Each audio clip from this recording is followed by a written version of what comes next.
Hello guys, today we are seeing CFG to GNF conversion. Here's the question: S gives AB slash A gives BS slash B gives SA slash C. As we can see, the given grammar is already in CNF, it is from its normal form. So now we have to directly convert it to GNF. The first step that we used to do is to replace all these things with A1, A2 and A3. I just let it do for you. So here I just substituted S with A1, A with A2 and B with A3. So the question have now become this. If we say here A1 it gives A2 A3, so I is less than J, so condition satisfied. Here again it is giving A2 gives A3, so again I is less than J, so condition satisfied. But here it is A3 gives A1, so I is greater than J, so false, that is condition not satisfied. So we have to do something here. Here A3 and A1. So 3 is greater than 1. So the condition is false. So we have to substitute the values. So I just substituted for you. So since we are having problem over here, so I just substituted putting the value of A1. I just put A2, A3 and A in place of A1 here. So it becomes A2, A3, A2. Similarly, I put A over A1. So it becomes A, A2, A, A2 and C is as it is. Again the value of a3 is greater than this variable, so now we again put the value of a2. The value of a2 is a3 a1 and b, so I put a3 a1 over here and then I have provided a space so that you can differentiate easily, then a3 a2 the remaining part.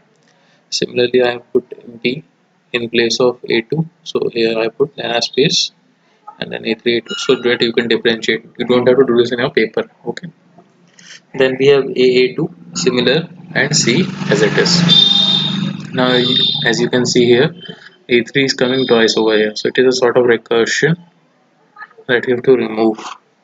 So for that we are going to use an external variable just for this production only, so that we can sort out these remaining three productions are all good, they have no problem with them, but this is having a problem. So just using a kind of a special type of variable that we use in order to solve a GNF problem.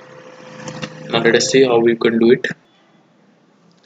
So I just created a new variable z3 and it's a recursive term, that is a1 a3 a2. I substituted to z3 a1 a3 a2 and a1 a3 a2 z3. So this is the new production, and the for a3 this is the problematic term, so I just removed it. We are remaining with the remaining three terms, b a3 a2 a2 and c, and for these three terms I just put a z3 behind them, that we have to do for putting this. So now we are having the same terms with falling with a z3, or we can say just we use a suffix z3 for all these three productions. So now here this is now it is in GNF, because here it is a terminal which is following a string of variables. So now this thing is in GNF, but here we are still having a string of variables, no terminal is in the front of it. So what you have to do, you have to put the value of a1 over here so that we can get a in front, similarly a over here so that we can get a in front of it.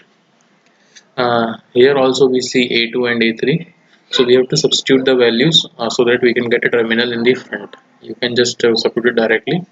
I will do it for you and you can see it right now. So what I have done, I have a1 gives a2 a3, so I just put it the value of a3 a1 over here, so we get a3 a1 a3. Okay, so now we have a3 in front, so I just substitute all the values of a3, that is the six values, so 1 2 3 4 5 6 that are being suffixed by a1 a3, and the a remains as it is. Since we have put the a1's all values, so we will also going to put a small a, so we are going to get a small a1 also over here. So here we are also getting that thing, small a1. This is the entire production for a1. Similarly you have to do for a2 and z3, then you're going to get the answer. I hope you like the video. Please rate, comment and subscribe. Thank you.